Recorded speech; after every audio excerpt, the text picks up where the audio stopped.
नमस्कार साथियों, आज हम लोग भारत सरकार द्वारा चलाए जा रहे स्टैंड अप इंडिया योजना पर चर्चा करेंगे। यह योजना परावलंबन से स्वावलंबन की ओर अग्रसर करती है, सामाजिक सशक्तिकरण एवं उत्थान की ओर यह अग्रसर करती है। ये समाज के जो सबसे पिछड़े वर्ग हैं उनके लिए योजना है। इसी योजना पर चर्चा करने के लिए हमारे बीच में है बैंक ऑफ इंडिया मुजफ्फरपुर अंचल के आंचल प्रबंधक श्री अजय कुमार जी एवं लाभार्थी श्री संजू सिंह जी हमारे बीच उपस्थित हैं। हम इनसे इस विषय पर विस्तार पूर्वक चर्चा करेंगे। अजय सर, सर्वप्रथम हमें ये बताएं कि स्टैंड अप इंडिया योजना क्या है। सर्वप्रथम बैंक ऑफ इंडिया की ओर से बिहार के निवासियों को मैं हार्दिक अभिनंदन करता हूं। और स्टैंड अप इंडिया भारत सरकार के द्वारा SC ST एवं वुमेन एंटरप्रेन्योर के लिए शुरुआत की गई एक अच्छी योजना है। ये बेसिकली ग्रीनफील्ड प्रोजेक्ट के लिए दी जाती है। इसकी उद्घोषणा हमारे माननीय प्रधानमंत्री ने स्वतंत्रता दिवस 15 अगस्त 2015 को की थी और इसकी शुरुआत 5 अप्रैल 2016 को डॉक्टर भीमराव अंबेडकर के 125वीं जयंती से शुरुआत की गई थी। इस योजना के तहत में हम लोग बेसिकली SC ST एवं वुमेन एंटरप्रेन्योर जो फर्स्ट टाइम कोई बिजनेस करना चाहते हैं उसके लिए नहीं देते हैं। इस योजना के तहत में 10 लाख रुपए से 1 करोड़ रुपए तक की लोन दी जाती है। और इसमें जो सिक्योरिटी पार्ट है, वो जो प्राइमरी सिक्योरिटी जो बैंक फाइनेंस से क्रिएट होती है, वो बैंक के पास में हाइपोथेकेटेड या मॉर्गेज रहती है। और इसके अलावा कोलेटरल सिक्योरिटी यदि एंटरप्रेन्योर देना चाहे तो दे सकते हैं, या गवर्नमेंट ऑफ इंडिया की गारंटी लेना चाहें तो गारंटी ले सकते हैं। यदि वो गवर्नमेंट ऑफ इंडिया की गारंटी लेते हैं तो उन्हें उसकी फ़ीस देनी पड़ती है। और ये कंपोजिट लोन में भी हो सकती है, टर्म लोन भी हो सकती है। कंपोजिट लोन में भी दोनों में मार्जिन जो है, जो लाभार्थी का अपना स्टेक होता है वो 15% होता है। और इसमें जो टर्म लोन जो होता है वो 7 साल में रिपेबल होता है। इसको लाभार्थी चाहे तो 3 तरीके से ले सकती है। 3 तरीके से इसको प्रॉपर वे में है सो नाबार्ड और सिडबी इसको मॉनिटरिंग करती है। ये बैंक में सीधा जेल जाकर ले सकते हैं, एप्लीकेशन दे सकते हैं, या आप चाहें तो LDM के थ्रू दे सकते हैं, या जो गवर्नमेंट ऑफ इंडिया के साइट है standupmitra.in उस पर अप्लाई कर सकते हैं। सर बहुत बहुत धन्यवाद। सर स्टैंड अप भारत योजना किसके लिए लाया गया है?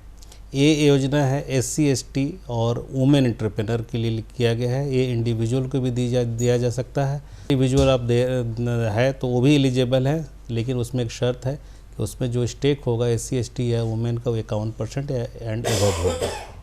सर ये जो महिला आपने कहा, तो ये महिला सभी वर्गों के लिए है कि केवल SC ST के लिए है? सभी वर्गों के महिलाओं के लिए है ये। अच्छा। ये भारत ये जो स्टैंड अप इंडिया में स्कीम है, योजना है, ये किस लिए लाया गया है?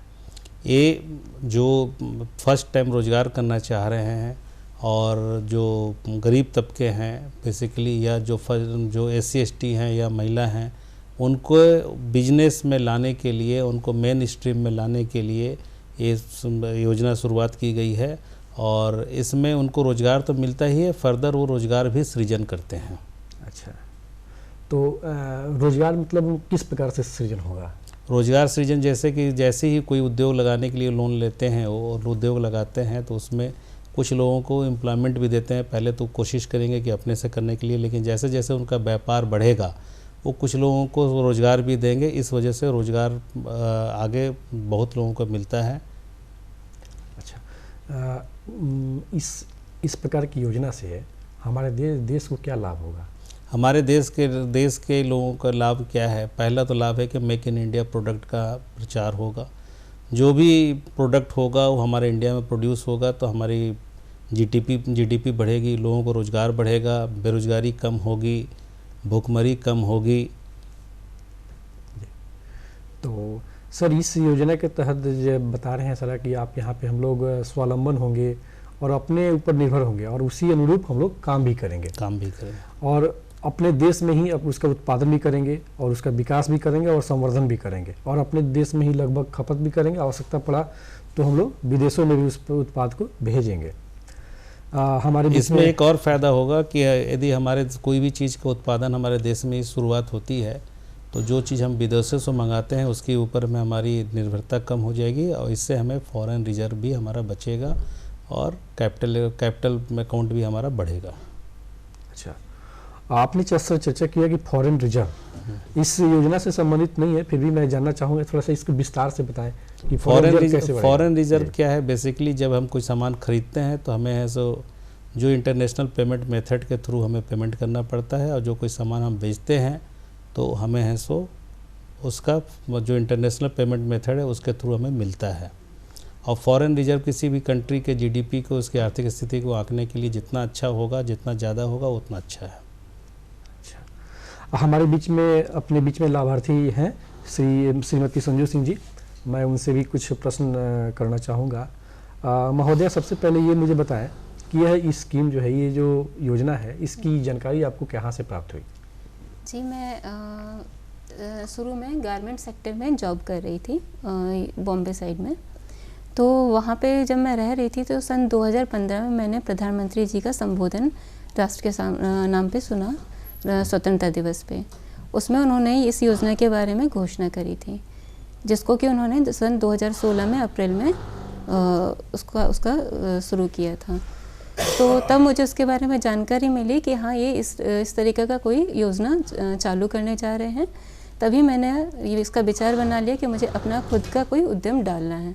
जो मैं दूसरों का काम करती हूँ, वो मैं अपना खुद का क्यों नहीं कर सकती हूँ। तो वही सोचते हुए मैंने वहाँ का काम छोड़ा और अपने जगह पे आके मैंने पहले प्रोजेक्ट बनाया, और उस प्रोजेक्ट बनाने के बाद सन 2016 की बात है, जब वो लॉन्च हो गया था, योजना लागू हो गई, उस समय मैंने बैंक में जाकर के पता किया, मुझे उसके बारे में सारी डिटेल पता चली। तब मैंने अपना काम जो है उसको चालू किया, वहाँ से ऋण लिया और अपना काम चालू किया। अच्छा, आप नौकरी करते हुए आपने इस योजना, प्रधानमंत्री जी लाल किला पर जब संबोधित किए तो उस वक्त आपको इसकी जानकारी प्राप्त हुई, और आप वहाँ से आप दिशा निर्देशित होकर के यह जो स्कीम है इसका लाभ उठाया, अपने अपने प्रोजेक्ट लगाया है। जी जी जी जी, बहुत बहुत धन्यवाद। सर से मैं पूछना चाहूँगा, सर ये बताएं कि इसका लाभ कैसे लिया जाए। मतलब कोई एक नया उद्यमी है, नवाचार करना चाह रहा है, तो कैसे इससे लाभ ले सकता है? लाभ लेने के लिए देखिए डिफरेंट माध्यम से सरकार भी है, बैंक भी है, उसके प्रचार करते रहती है। और इसके लिए 3 एजेंसियां हैं बेसिकली। इस सारे बैंकों में, नेशनलाइज्ड बैंक के सब में जगह ये स्कीम है। आप बैंक में डायरेक्ट भी जा सकते हैं, एलडीएम के पास भी अप्लाई कर सकते हैं, और जो स्टैंड अप मित्र वेबसाइट है उस पर भी अप्लाई कर सकते हैं। इसमें नॉर्मली 2 तरीके के होते हैं, आप अप्लाई कर सकते हैं। एक जो नया बिजनेस करना चाहते हैं तो वो डायरेक्ट अप्लाई कर सकते हैं, और यदि उनको कोई हेल्प चाहिए तो जो सिडबी की और नाबार्ड की बहुत सारे जगह उनकी ऑफिसेस हैं, वहाँ पर आपको सिखाया भी जाता है। आप दोनों के थ्रू अप्लाई कर सकते हैं। इसमें अप्लाई करने का कोई चार्ज नहीं है, लेकिन तो ट्रेनिंग देने के लिए जो एजेंसी ने फिक्स किया है वो ट्रेनिंग का कॉस्ट आपको देना पड़ता है, और उसके देने के बाद ट्रेनिंग लेके आप फिर से अप्लाई कर सकते हैं। उस ट्रेनिंग में आपको एप्लीकेशन फॉर्म भरने से लेके जो व्यापार करना चाहते हैं वो व्यापार में कैसे करना है, क्या करना है, कैसे प्रोडक्शन करना है, क्या चेक करना है, जो एक। तो सर आपने बताया तीन प्रमुख जगहों से हम लोग इस योजना के बारे में जानकारी हासिल कर सकते हैं, इससे लाभ ले सकते हैं। पहला है सिडबी, और दूसरा एलडीएम ऑफिस, और सब जानते हैं कि बैंक में, किसी भी बैंकिंग में, मतलब किसी भी नेशनलाइज्ड बैंक में यह सुविधा उपलब्ध है, हम लोग इसका लाभ ले सकते हैं वहाँ जा करके। सर बहुत बहुत धन्यवाद। मैडम से मैं जानना चाहूँगा, जो हमारे संजू सिंह जी हैं, तो मैडम आप ये बताएं कि इस प्रोजेक्ट में क्या क्या कठिनाइयाँ हुई जब आप लगाएं, तो मतलब किस प्रकार से आपने इसमें जी लगाया? इसमें सबसे पहले तो मुझे मशीन कहाँ से मिलेगी, क्या चीज़ है, पहले मैंने अपना पूरा प्रोजेक्ट बैंक में रखा कि ये चीज़ मेरा प्रोजेक्ट है, तो मुझे मशीन कहाँ से मिलेगी इस चीज़ के लिए ये दिक्कत हुआ। मार्केटिंग का भी मुझे दिक्कत हुआ था थोड़ा सा। फिर उसके बाद वहाँ बैंक से भी मुझे हेल्प मिला कि आप इस जगह से कर सकते हैं मशीन का। कपड़े का भी मैंने अपने से ऑनलाइन सर्च किया। माफ़ी चाहूँगा, एक प्रश्न पूछना चाहूँगा। आपने जो मशीन खरीदारी बैंक ने कहा, या आप स्वयं भी पता की थी, तो उसके लिए जो ऋण आपने लिया है बैंक, क्या उस मशीन के मालिक को सीधे पैसा उनके खाते में गया कि आपको दिया गया? जी, बैंक की तरफ से हमको चेक मिलता है। हाँ। टर्म लोन जो रहता है वो बैंक की तरफ से चेक मिलता है हमको, जो हम वो वहीं पे जाता है सीधे चेक उनके सीधे उनके नाम से? जी, उनके नाम से बनता है, फैक्ट्री में चला जाता है जी, मालिक के पास। जी बहुत बहुत धन्यवाद आपका। सर आप सर बताएंगे कि ये जो हम लोग इसकी योजना के तहत जो ऋण प्रदान करते हैं उनको जो लाभार्थी हैं, क्या हम उनके फैक्ट्री में सीधे पैसा लोन ट्रांसफ़र करते हैं उनके? नहीं, देखिए ये बेसिकली 3 तरीके से लोन दिया जाता है। एक कंपोजिट लोन होता है। कंपोजिट लोन होता है कि सपोज आप कोई फैक्ट्री लगाना चाहते हैं, तो फैक्ट्री लगाने के लिए आप कोई भी चीज़, चूँकि ये मैन्युफैक्चरिंग एंड सर्विसेज से रिलेटेड है, ज़्यादा मेजॉरिटी इसी में होते हैं, तो आप मैन्युफैक्चरिंग करना चाहेंगे तो प्लांट एंड मशीनरी आपको ज़रूरत पड़ेगा। प्लांट एंड मशीनरी जब खरीदेंगे तो जो सप्लायर होगा, आपका मार्जिन जो 15% है और 85% जो बैंक का ऋण है, दोनों मिला के सिंगल डीडी बन के और सीधा सप्लायर के पास चला जाता है, और सप्लायर उसके एवज में आपको मशीन सप्लाई कर देती है। सप्लायर कौन होगा, मशीन क्या होगा, ये लाभार्थी ही उसको डिसाइड करते हैं, क्योंकि ये डिपेंड करता है कि आप क्या प्रोजेक्ट लगाना चाहते हैं और आपका उसमें गुणवत्ता है, आपको क्या चीज़ उसके बारे में नॉलेज है। और इसके अलावा जो 10 लाख रुपए तक हम लोग तो ओडी के फॉर्म में देते हैं, और 10 लाख से ऊपर 1 करोड़ रुपए तक सीसी के फॉर्म में देते हैं, कैश क्रेडिट के फॉर्म में देते हैं। जी सर, इस मतलब कि 2 तरह का इसमें लोन मिलता है। एक सीसी जो 10 लाख से ऊपर के अमाउंट के लिए देते हैं, और 10 लाख से नीचे का जो अमाउंट, टोटल लिमिट इसमें 10 लाख रुपया है। अच्छा सर, ये बताएंगे हमें कि क्या इसमें सरकार भी कोई सहायता करती है या उस प्रोजेक्ट को, मतलब इस ऋण को सुविधा प्रदान करती है, कुछ प्रोटेक्ट करती है किसी चीज़ से? सरकार की ओर से इसमें कोई सब्सिडी नहीं है। केवल आप कोलेट्रल के जगह में आप चाहे तो सरकार के द्वारा एक गारंटी स्कीम स्टार्ट की गई स्टैंड अप इंडिया के लिए, वो गारंटी ले सकते हैं, लेकिन गारंटी का आपको फीस जो सरकार द्वारा। जी सर। अच्छा मैडम, ये आप बताएंगे आपने कितना इसके तहत आपने ऋण लिया है बैंक से? जी, मेरा 8 लाख जो है टर्म लोन हुआ है और 3 लाख जो है वो वर्किंग कैपिटल हुआ है। अच्छा, तो ऋण लेने में आपको कोई सुविधा, और आपने किस बैंक से लिया? जी, मैंने बैंक ऑफ इंडिया कर्जा ब्रांच से ही लिया है। अच्छा। हाँ, और मुझे कोई दिक्कत नहीं, इजीली मुझे मिल गया था, बस मैंने अप्लाई किया था और प्रोजेक्ट दिखाया, उस बेसिस पे मुझे इजीली मिल गया। मतलब बैंक ऑफ इंडिया ने आपको सहायता किया? जी, बहुत सहायता की। आपको जो ऋण है उस समय पर आपको उपलब्ध कराया? जी, समय उसके माध्यम से आपने प्रोजेक्ट लगाया और चला रही हैं? जी हाँ, बहुत बखूबी चल रहा है मेरा, और उसको आगे भी मैंने बढ़ा लिया है। जी। पहले मैंने एक मशीन डाली थी, उसको मैंने आगे करके प्रिंटिंग मशीन वगैरह भी डाल ली है। अच्छा, जो आपने आगे अपने से बढ़ाया, तो आप अपने लाभ से बढ़ाई कि फिर बैंक से? नहीं, बैंक से नहीं, फिर मैंने उसी लाभ से, जो मुझे बैंक से एक बार मिल गया, उसी को का लाभ उठाते हुए मैंने उसी लाभ से फिर 2-3 मशीनें और डाल ली हैं। जी, इस प्रोजेक्ट से मैडम को लाभ हुआ और उन्होंने एक नया मशीन भी लाया और उत्पादन बढ़ा भी रही हैं और इससे अच्छा लाभ भी कमा रही हैं। इस निश्चित रूप से ये स्टैंड अप इंडिया योजना जो है भारत में सामाजिक समरसता और सामाजिक उत्थान को प्रोत्साहित करता है। चलते हैं अपने आंचलिक प्रबंधक बैंक ऑफ इंडिया के श्री अजय कुमार जी के पास। मैं उनसे जानना चाहूँगा कि सर, इस प्रोजेक्ट के तहत जो है ऋण है, उसकी पात्रता क्या है? पात्रता के लिए नॉर्मली जो बेसिक चीज़ होता है वो है, जैसे 18 साल से जो उद्यमी है वो 18 साल से उसको कंप्लीट हुआ होना चाहिए, वो SC/ST कैटेगरी का हो, उसके लिए उसको SC/ST कैटेगरी के लिए प्रूफ करने के लिए जाति प्रमाण पत्र देना अनिवार्य है, और महिला है तो फिर कुछ देने की ज़रूरत नहीं है। अच्छा, महिलाओं को चूँकि ये सभी वर्गों के महिलाओं के लिए है योजना है, इसलिए उन्हें जाति प्रमाण पत्र नहीं। जी, ठीक है। और उनसे आय से संबंधित भी कुछ है क्या पात्रता कि उनकी आय होनी चाहिए या नहीं? नहीं, उनके पास बेसिकली जो प्रोजेक्ट लगा रहे हैं उसमें लगाने के लिए 15% जो उनका हिस्सा है वो लगाने की क्षमता होनी चाहिए, उपलब्ध होना चाहिए। अच्छा, इस प्रोजेक्ट के तहत सर अधिकतम हम लोग कितना लोन दे सकते हैं? 1 करोड़ रुपया तक। और कम से कम 10 लाख। इस प्रोजेक्ट के तहत हम लोग 1 करोड़ बैंक से लोन ले सकते हैं, न्यूनतम 10 लाख। इस प्रकार से हम लोगों ने जाना कि हम लोग को जो भारत सरकार की जो यह स्टैंड अप इंडिया योजना है, इसके तहत हम लोग अपने आसपास के जगहों पर भी व्यवसाय कर सकते हैं, अपना व्यापार लगा सकते हैं, अपना उद्यम लगा सकते हैं और उससे हम लोग विकास भी कर सकते हैं। सर के पास पुनः लौटते हैं।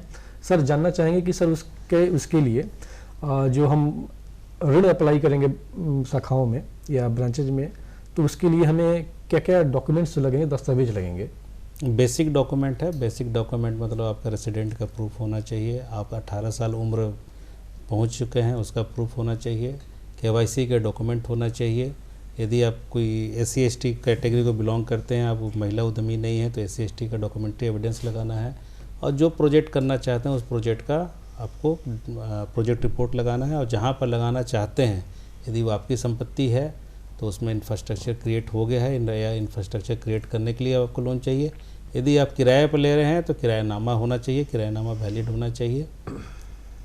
यही सब बेसिक जो डॉक्यूमेंट है वो है जी। और उसमें एक सबसे बड़ा चीज़ है, वो किसी भी बैंक का डिफ़ॉल्टर नहीं होना चाहिए।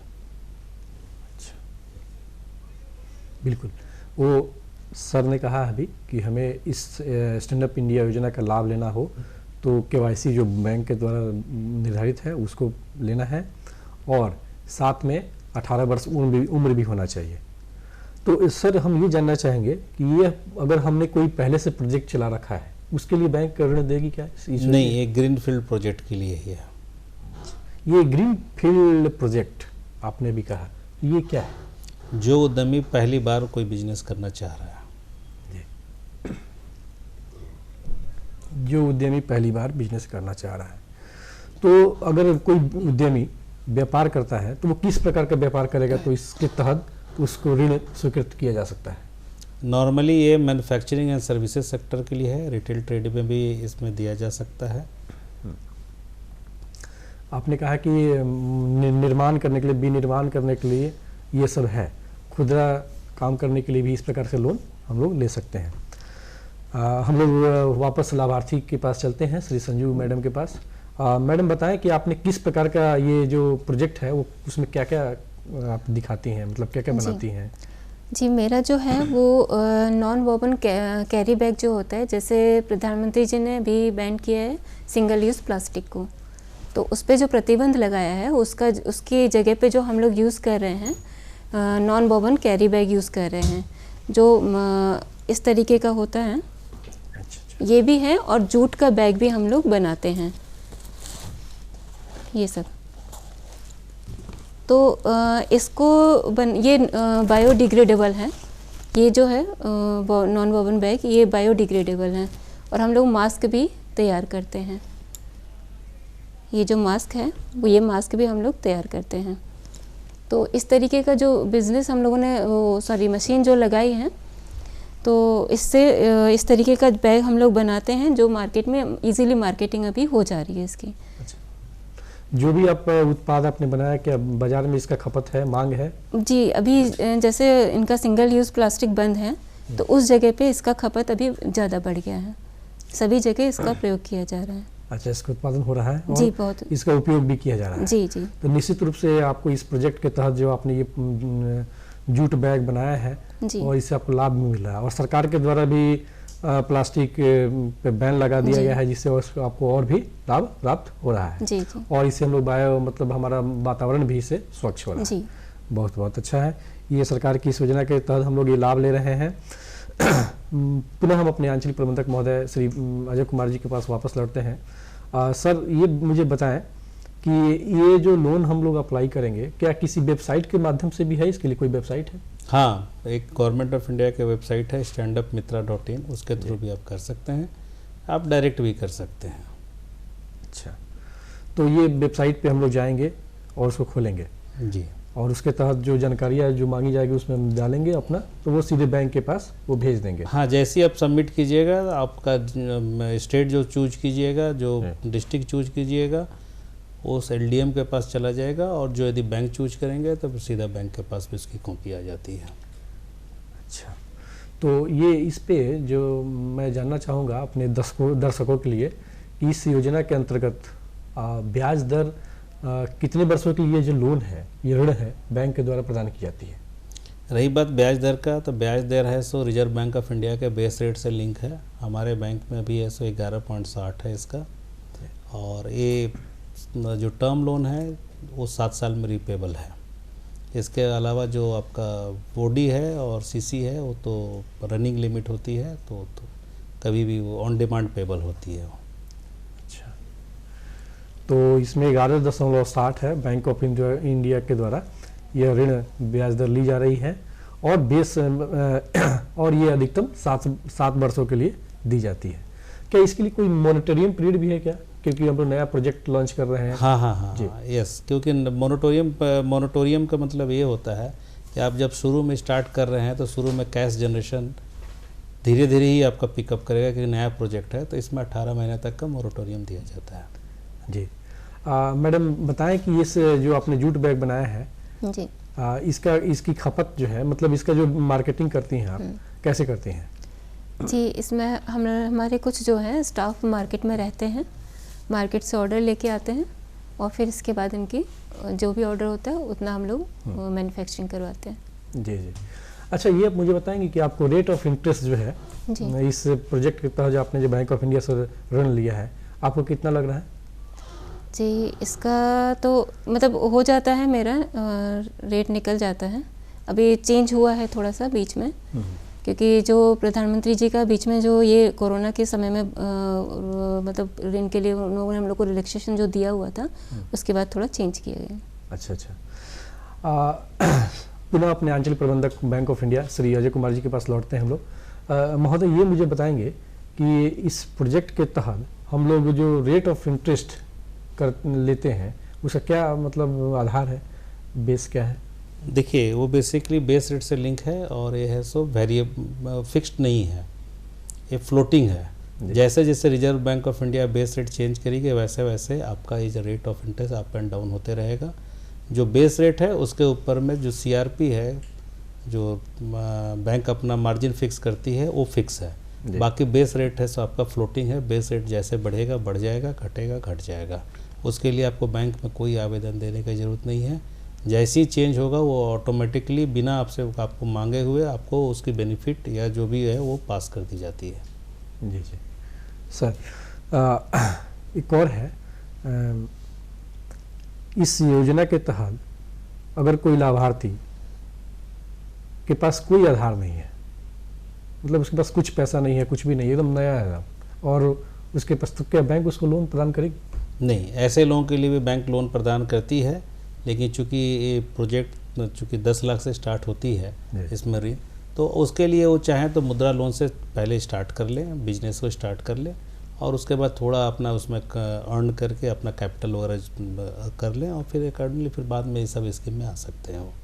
अच्छा, तो इसके लिए भी, इस योजना के लिए भी आपको पहले से तैयारी करनी पड़ेगी अपना खुद का? आज के डेट में भारत सरकार द्वारा हर तरीक़ा की योजना की गई है। इवन जो हमारे स्ट्रीट वेंडर हैं उनके लिए भी पीएम स्वनिधि की स्कीम चालू की गई है। इसीलिए आज के डेट में जो भी एंटरप्रेन्योर बनना चाहे, जो भी बिजनेस करना चाहे, बैंक के पास कोई ना कोई स्कीम सरकार के द्वारा चालू की गई है जिसमें उसको लाभ मिल सकता है। जी। मैडम के पास मैं चलता हूँ वापस। मैडम, मुझे ये बताएं कि ये जो प्रोजेक्ट जब आपने लॉन्च किया तो आपके आसपास के लोग भी इसके बारे में जानकारी आपसे लिए? जी जी, बहुत लोग मेरे जो परिचित हैं वो लोग खुद अपना डालना चाह रहे हैं, तो वो लोग इसको देख करके वो लोग भी प्रोत्साहित हुए और वो अपना जो है बैंक से संपर्क करके खुद अपना डालना चाह रहे हैं। अच्छा, तो आप इसके बारे में जानकारी अपने आस पड़ोस के लोगों को आपने दिया? जी जी।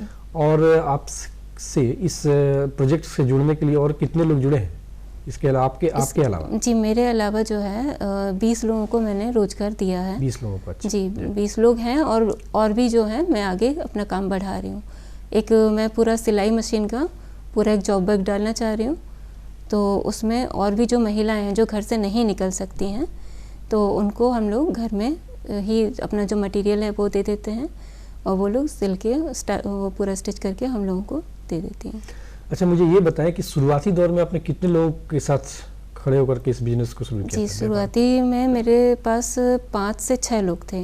जी। अभी 5-6 लोग और मेरे साथ जुड़ने वाले हैं। अच्छा, तो इस योजना के तहत आपने लाभ लिया और करीब 20 लोगों को अब तक आपने स्वरोजगार से जोड़ा है, उन्हें रोजगार दिया है। निश्चित रूप से ये भारत सरकार का जो कार्यक्रम है, जो इस कार्यक्रम का जो उद्देश्य है, इस योजना का जो उद्देश्य है वो फलीभूत हो रहा है। जी। और आपने इसमें नवाचार काम किया है। निश्चित रूप से ये आगे और बढ़ेगा। मैं अपने आंचलिक प्रबंधक के पास पुनः वापस लौटता हूँ श्री अजय कुमार जी के पास। मैं उनसे जानना चाहूँगा कि एक नया व्यक्ति है जो एक इस प्रकार का योजना चलाना चाहता है, तो आप उसको कैसे, आपके शाखा में आया है और वो आप उसको कैसे समझाएंगे कि इस योजना के बारे में क्या बताएंगे, कैसे इसमें काम करना चाहिए या नहीं करना चाहिए?